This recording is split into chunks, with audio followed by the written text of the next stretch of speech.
Assalamualaikum warahmatullahi wabarakatuh. Alhamdulillah pada kesempatan kali ini kita masih diberi kesehatan oleh Allah Subhanahu wa taala sehingga kita dapat melaksanakan segala aktivitas tanpa ada halangan suatu apapun. Amin. Baiklah anak-anakku, untuk kali ini kita akan membahas seperti pertemuan yang kemarin tentang bab mawaris. Kalau kemarin kita sudah mengetahui bagaimana sebab-sebabnya dan apa saja itu pengertian mawaris, apa saja unsur-unsurnya. Dan untuk kali ini kita akan belajar membahas tentang pembagian harta waris.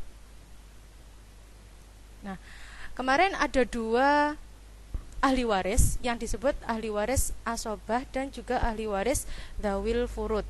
Kalau asobah berarti kemarin tentang sisa harta yang dibagikan ke ahli waris. Kemudian kalau dzawil furud berarti bagian yang sudah ditentukan. Ketentuan itu sudah ada dalam Al-Quran dan sudah kita bahas pada minggu kemarin. Kali ini kita akan belajar bersama untuk mencari atau menghitung pembagian harta waris.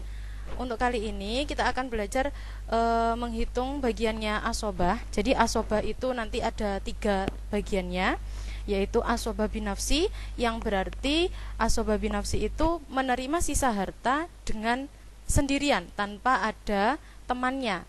Nanti di slide berikutnya akan Bu Alfi jelaskan. Yang kedua ada asobah bil ghair, berarti kalau bil itu artinya dengan, ghair itu berarti dengan yang lainnya, berarti menerima harta waris dengan yang lainnya. Dan yang ketiga adalah asobah ma'al ghair. Mari kita membagi harta waris. Kita coba hitung bersama-sama. Yang pertama adalah asobah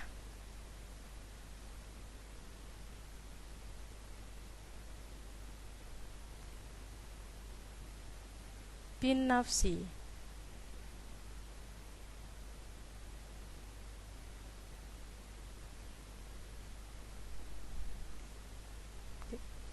Jadi contohnya di sini adalah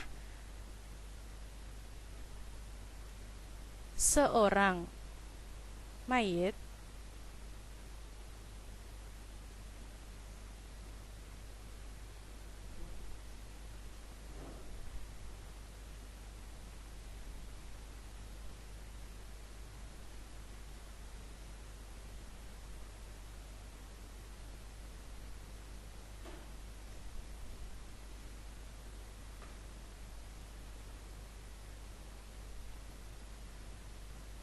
meninggalkan harta waris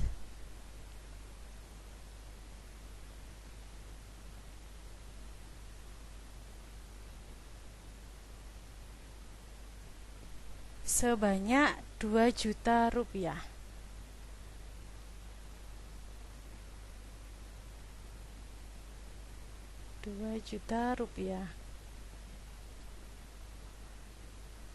Ahli warisnya terdiri dari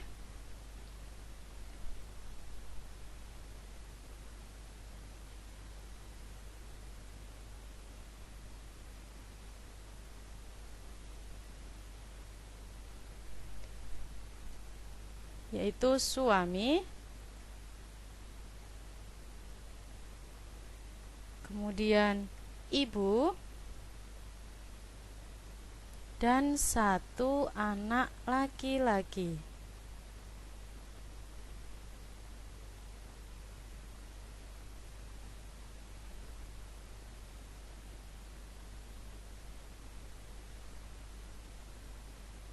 Saya jelaskan kembali di sini. Berarti di sini seorang mayat itu meninggalkan suami, ibu, dan 1 anak laki-laki. Di mana suami ini posisinya adalah suaminya mayit, ibunya mayit, dan 1 anak laki-lakinya mayit. Jadi kalian jangan sampai salah mengartikan bahwasanya anak yang dimaksud di sini adalah anaknya mayit, bukan anaknya si ibu. Kalian harus bisa membedakan ibu, suami, istri, dan juga ayah. Nah, caranya kalau sudah mengetahui ahli warisnya yang bisa menerima itu hanya suami mayat, ibunya mayat, 1 anak laki-laki. Kalian silakan melihat tabel di halaman 154. Di situ bagiannya suami berapa? Suami karena ada anak berarti mendapatkan 1/4. Ibu karena ada 1 anak berarti mendapatkan 1/6. Anak laki-laki itu mendapatkan harta sisa atau disebut asobah yang kita singkat dengan huruf ain. Baiklah, sudah ketemu bagian-bagiannya. Kemudian selanjutnya kita mencari KPK, kelipatan terkecilnya itu berapa? Dari 1/4 dan 1/6. Baiklah, kita cari KPK-nya 1/4 dan 1/6 adalah 12. Ini adalah KPK. Kalau dalam ilmu mawaris ini disebut asal masalah. Ya, asal masalah.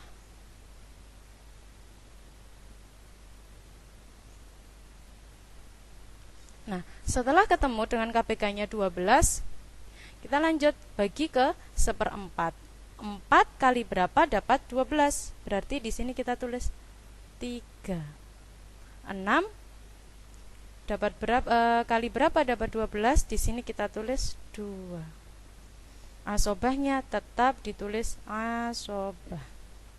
Kalau sudah begitu, ya kita jumlah dari hasil KPK tadi. 3 ditambah 2 sama dengan 5. Di sini ini namanya adalah Syiham. Syiham. Oke.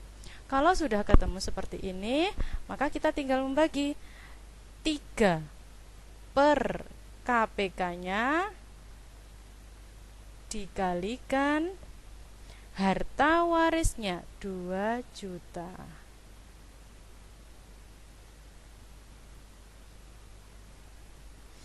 Berapa bagiannya suami? Ketemu 500.000 rupiah.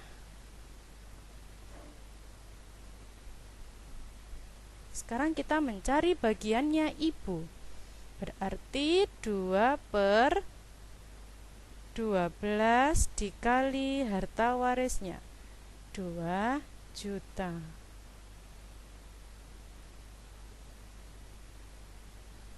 Bagiannya ibu ketemu 333.333.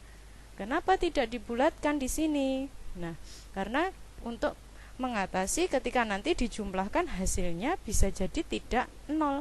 Kalau harta waris itu ketika dijumlahkan kembali maka harus habis, hartanya itu harus habis. Kita lanjutkan 1 anak laki-laki karena bagiannya tadi adalah asobah, berarti di sini juga ditulis asobah.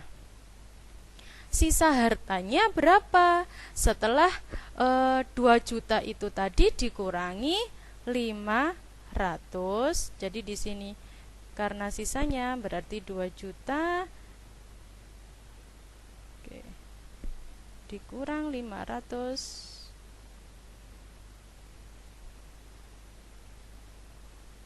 Dikurang 333.333 sama dengan bagiannya 1 anak laki-laki 1.166.667. Berarti dimaksudkan kemarin saya jelaskan bahwasanya anak laki-laki itu akan mendapatkan warisan paling banyak sendiri meskipun bagiannya adalah asobah atau sisa harta. Perbandingannya bisa kita lihat bersama-sama bahwasanya anak laki-laki di sini mendapatkan 1.100.000 sekian. Kemudian si ibu hanya mendapatkan 300.000 sekian. Suami hanya mendapatkan 500.000 sekian. Kenapa Bu harus dicari KPK-nya terlebih dahulu? Karena ini masih pembagian asobah. Kenapa kita harus mengetahui asal masalah dan juga syiham?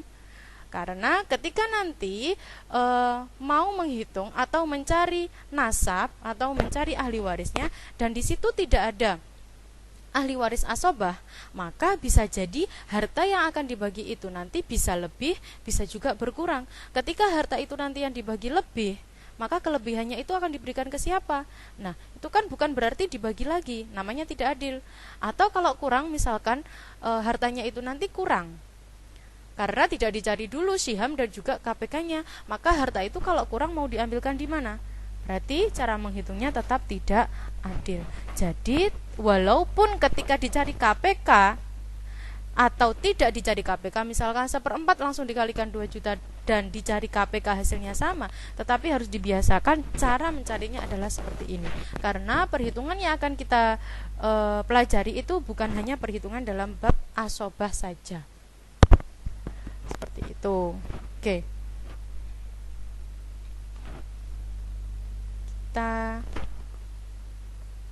hapus dulu ini, kita lanjutkan contoh yang kedua.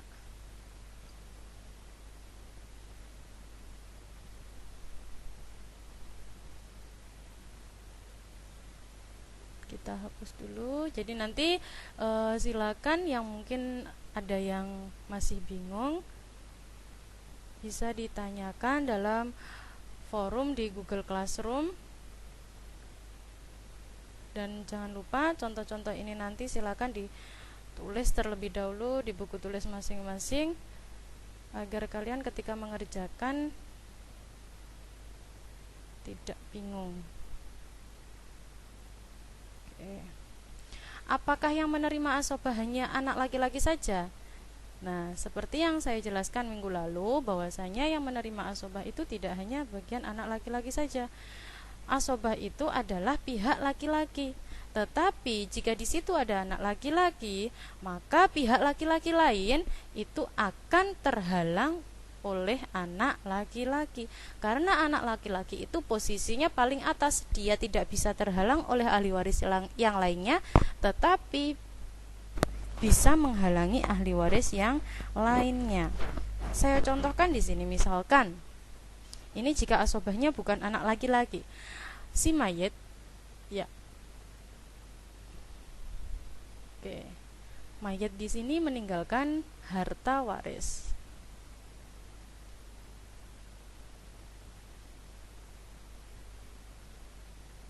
sejumlah 425.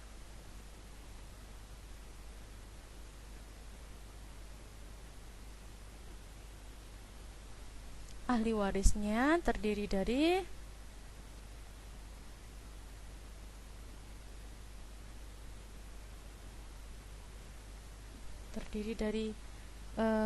istri. Jadi di sini posisinya adalah istrinya mayit. Kemudian yang kedua ada bapaknya mayit. Hanya berdua, mereka tidak punya anak. Kalian lihat di tabel halaman 154, bagiannya istri ketika tidak ada anak adalah 1/4, lebih banyak. Ketika ada anak, bagiannya lebih sedikit. Nah, di sini istri mendapatkan 1/4. Bapaknya berarti bisa menjadi apa? Karena tidak mempunyai anak atau cucu laki-laki.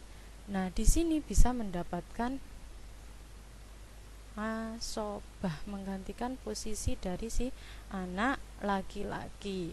Nah, kalau seperti ini bisa tidak dicari KPK-nya, jadi langsung, karena hanya satu saja, dikalikan 425.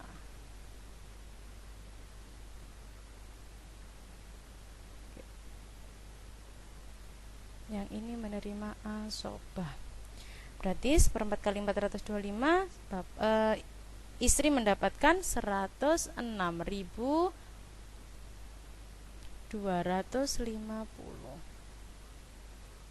Nah, sisanya diberikan ke bapak, yaitu 318.750.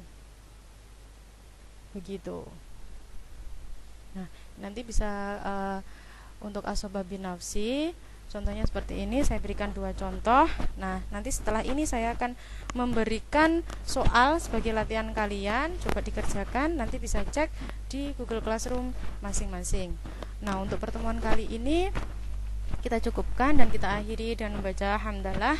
Alhamdulillahirrabbilalamin. Untuk pertemuan selanjutnya kita akan membahas pembagian asobah yang lainnya, tetapi jika tidak ada atau mungkin anak perempuan bersama dengan anak laki-laki, asobahnya bukan tergantung pada anak laki-laki saja. Baiklah, saya cukupkan sampai di sini. Akhirul kalam, wassalamualaikum warahmatullahi wabarakatuh.